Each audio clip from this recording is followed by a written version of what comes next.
made that fit for you. That there's no, yeah. So let's move on to Michele in California. Michele, you're talking Hello? Hi. Hi. Hi. Can you guys hear me? Let me actually take off the Bluetooth. I forgot they told me to do that. We can hear you just fine. Yeah. Hi, can you guys hear me? Yes. Okay, hi. So, this is my first time calling you guys, and the thing I wanted to talk about, I've watched just clips of your show on YouTube, and I wanted to get an understanding. I know both of you previous deconverted Christians who are now atheists. Mm-hmm. Yes. Yes. Okay, so I am trapped. I feel trapped between holding on to my theism, but really wanting to kind of, I'm just in a really rough place. And I feel like the one topic that has done me in and is doing me in, it's a concept of the dual nature of man, this concept of having a sin nature. And I feel like the concept is so fundamental to everything that I see in deconversion talks, listening to other people's stories. And I guess basically what I was taught is that that there's a nature of man, and that there's basically a good side and a bad side, and that no human being can avoid having this nature that is defined as wanting to do its own thing and have its own way, I guess it's kind of like what the other caller was saying about not wanting to submit your will to a greater being. Basically, I was taught that is the essence of evil. So I had sent some of your shows and some of the other atheist stuff, material I've been watching to one of the people I know from my old church, and his take on it was, my personality has always been very questioning and distrustful and always want to argue about the Bible. And he was like, well, basically you just have an unsubmissive, disobedient spirit, and that means that you're walking in the flesh and your sin nature is winning, and that anyone who becomes an atheist, basically this person has given in or lost the fight against their flesh, and that they're spiritually dead. That basically choosing to use your rational mind only is means you're walking in the flesh, and that you're spiritually dead. Gotcha. Michele? And so I don't know if any of this makes sense or if you ever heard any of these teachings, but it terrifies me because he was go back and look at the videos of those people. They're arrogant, they're angry, they're yelling at people, they're all puffed up with pride. So none of them are Michele? soft and quiet, Michele? and that kind of confirms it. So, sorry. No, when you go on too much, then we have 100 great points that we want to bring up, and then we're unable to because we've popped over 12 things I wanted to jump in on. Yeah. And now I'm only going to remember, so sorry. and then I'm only going to remember the last one. So let's make sure we're dialoguing back and forth. I know it's exciting calling in and all that. Sure. Did you want to go first? Yeah, I remember that stage. That was something that was scary for me too, because it seemed kind of like they had this all figured out. I went to them and I was like, hey, I'm questioning things and I am thinking that maybe not everything you're telling me is right. And yeah, they had that answer ready to go. It was well, this is why. And when someone speaks with that kind of authority, especially somebody who you've looked up to as some kind of a mentor, it does definitely impact you and it feels true. What I would say now, looking back, people, it's very easy to label a trait you don't like as bad. So if I were one of those angry atheists, which I'm not, I could say, with just as much authority, being submissive and religious shows that they have a deviant spirit. And that it is wrong, and then they should be ashamed. And you can see when you look at these preachers up there yelling and all angry and speaking for God, that it shows that, you can tell that there's something wrong there, right? I can choose any trait and say, hey, if you see this trait, that means X. But that's just a claim that they're making. And yeah. No, well, first I want to tie into the first piece, and that is absolutely understanding where you're at. And one way that I would like to describe it is, Michele, I owned that accusation. That accusation was given to me, and I took that on myself as, oh, this is part of who I am, right? Mm-hmm. There's something wrong with me. Yes.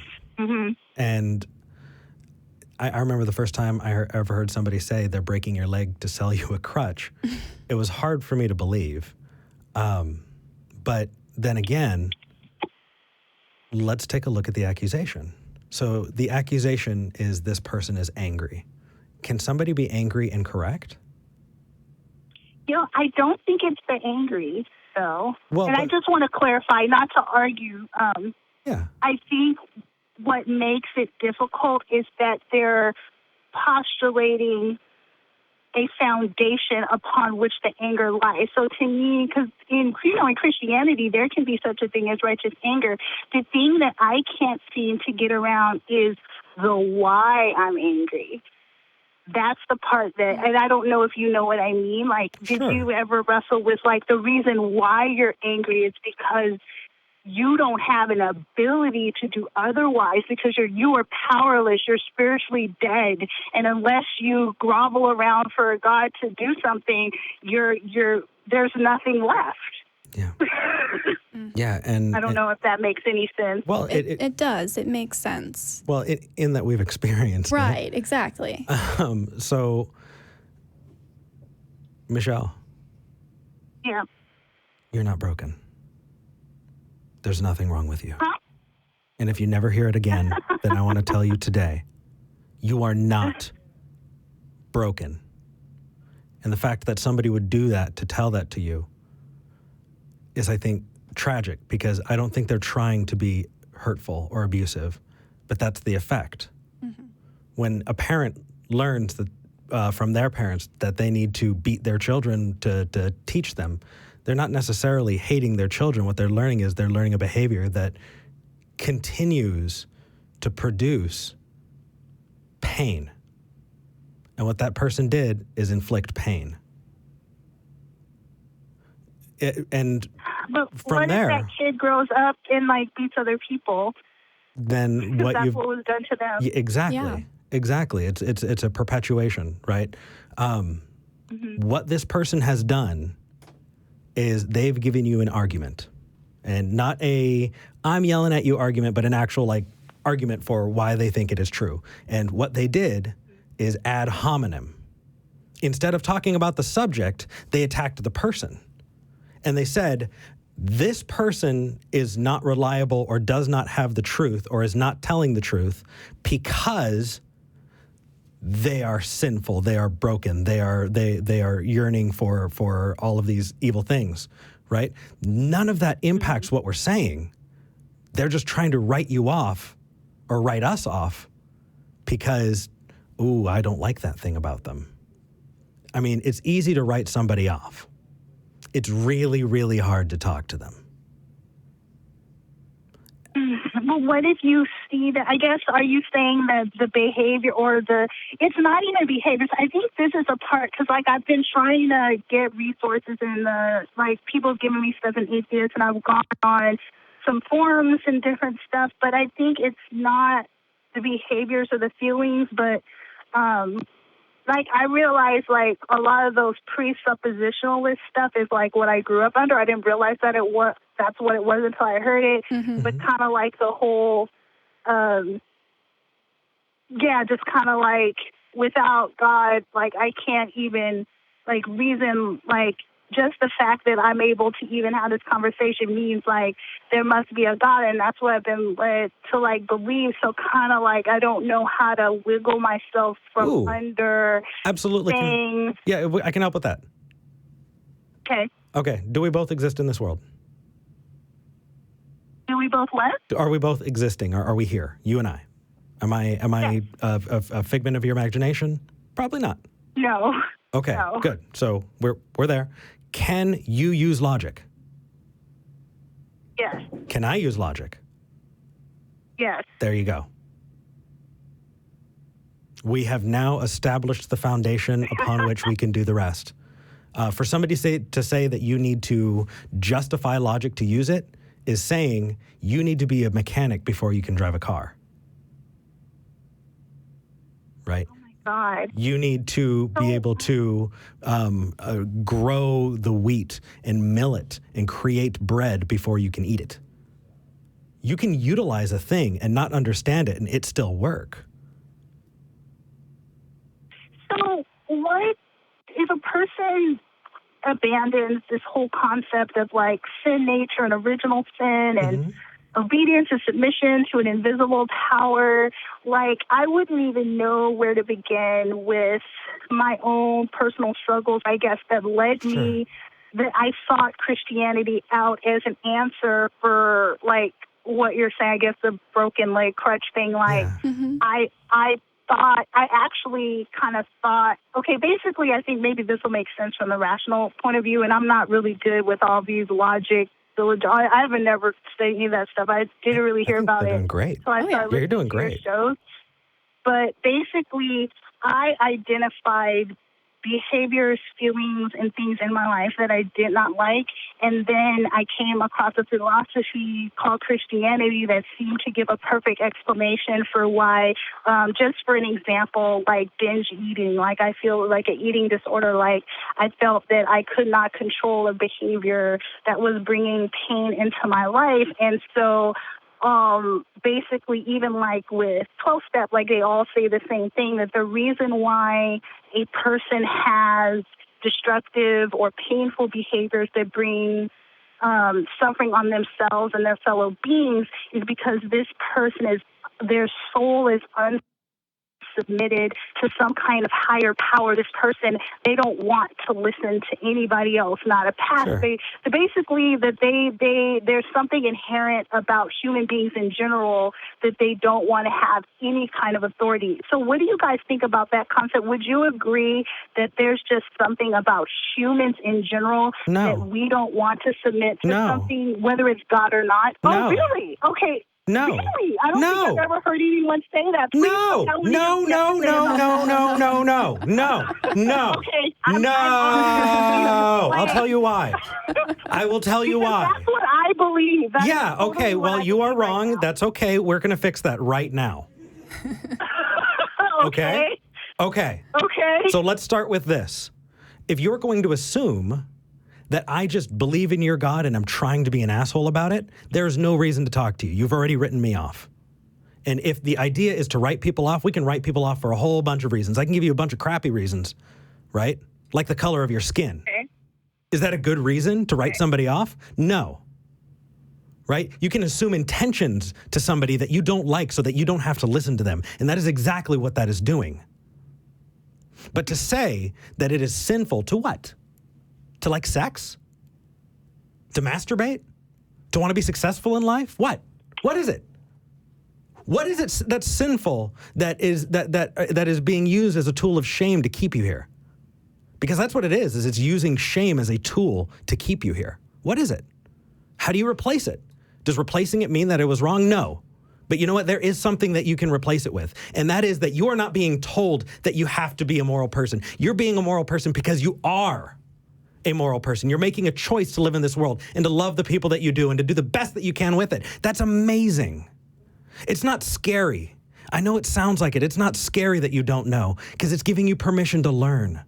And the more that we understand that we don't know shit about most things means that we as a society can pass on to our children the opportunity to learn more. It's wonderful. You don't look up at the sky and so many people do. They feel so small. They feel insignificant. Look up at the sky and realize that you're a part of it. It's that easy. So are you saying that you feel like life is just like a big learning experience? Yes. Yeah. Yeah. Is it not? Have you not become a better person in the way that you interact with the world this year than you were last? And if you haven't, why not? Myself, I probably haven't. I don't think I have. I've actually had a very hard life, and I think that maybe just because of how I got my start in with the Christianity stuff gave me an answer. I just had a really crappy childhood. I grew up and I went into the foster care system. I lived in about 27 different institutions before I turned 18. And so basically I think that if life, I guess basically maybe Christianity has some answers, I guess, that help make some things make sense. But I feel like the other stuff that it requires is so impossible. But I was told, I just felt like I tried so hard to be obedient, but not in my behavior. And this is a part, if anyone needs to speak to this, but in my heart. There's this term where they say I may be sitting down on the outside, but I'm standing up on the inside. I think that's kind of it. And I realized that if there really was a God, I can't fool him by just putting on the show. But deep down inside, I felt that I was fundamentally flawed because I couldn't, all these Christians around me would be like, yeah. Oh, I surrendered. I just had this moment where I just told Jesus to just take it, whatever you want to do, whoever you want to marry, I'm just going to give it all to the Lord. Michele, and I was like, how come I can't do that? What flaw are you talking about? Something's wrong with me. Give me a flaw. What is wrong with you? What is it? I am human. I want to have my own will and my own life, and that's that makes fantastic. It evil because no, it's not. Hold on. Why does that make it evil? Fantastic. Yes, it's wonderful. It means that I'm going to go to hell. No, it doesn't. You have to believe in a hell for that to be to go with that. And okay, so first off, you're using good and bad, right? Yes. And you are equating God with good, the one who created hell, right? Yes. I could not imagine a more sadistic, monstrous thing than the creation of a place where there's eternal torment. Yeah, I think it's horrible, and that's why I'm trying to. No, it's horrible of that God. No, so that God is a fucking monster. If you believe that about that God is a monster. Look at Hitler. Hitler didn't finish erasing one group of people, and yet God flooded the earth and killed them all. They fucking succeeded in killing every animal and every infant in the womb. And yet, we look at Hitler as evil and people look at God as a paragon of virtue.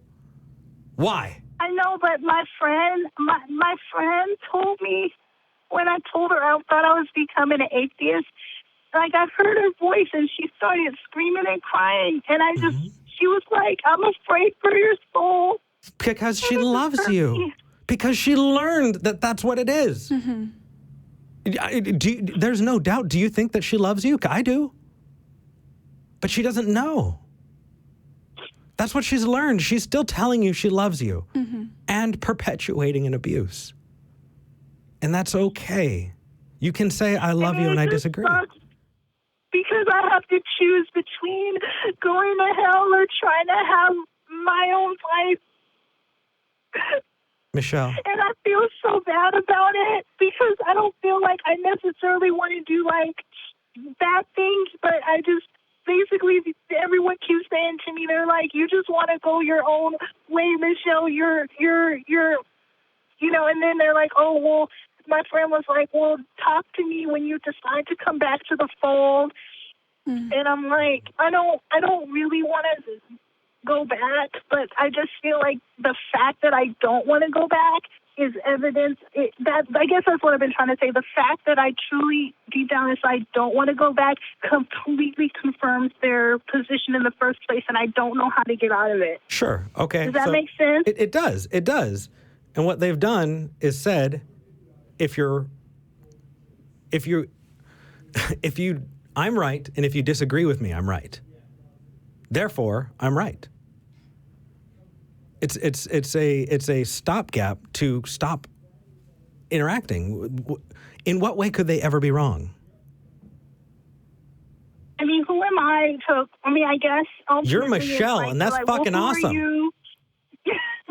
who am I to question? I mean, I've been doing it, but I just feel it, like, I'm questioning because, like, all the things that you guys said, like, I thought that stuff, like the flood and hell and just all this weird stuff in the Bible. But like I said, when I read, like, I was reading, like, the book of Romans, and I kept trying to figure out, like, how can I walk in the Spirit? How can I stop being, like, this disobedient, willful woman? You know, like, where I come from, like, that they say that God values a humble heart. And I guess for me, I don't know how a person could have traits like gentleness and humility, because they taught what I Well, see. you're talking to us. It seems that the only people who are humble are people who are able to give their will over to something greater than themselves. But the people who want to be selfish and live their lives like on their own terms are Michele. like evil people. Would you agree with that? Well, no, I'm going to ask you. You said you've watched our shows. At least a few of them. Yes. Do I fit that description? Well, I try not to make snap judgments just from watching a few shows off a person. You strike me to be just like a regular average person, but what I would say is that if you said to me that you wanted to just live your life on your own terms and not... No, hold on. Like, surrender yourself, that would mean that you were fundamentally evil at your core, even if you weren't doing evil acts on the outside. Okay, so there's a whole lot there, and we're doing our best to break it down. It's going to take a lot of these conversations. Please go to the Discord. The Discord is where there are tons of people who go in and talk. They're not going to be jerks, and if they are, let us know. Okay, that's one place I haven't been yet. Yeah, definitely go to our Discord. When you look at the video, it's right up on the screen right now. There are people who are totally up for talking about this. Number one,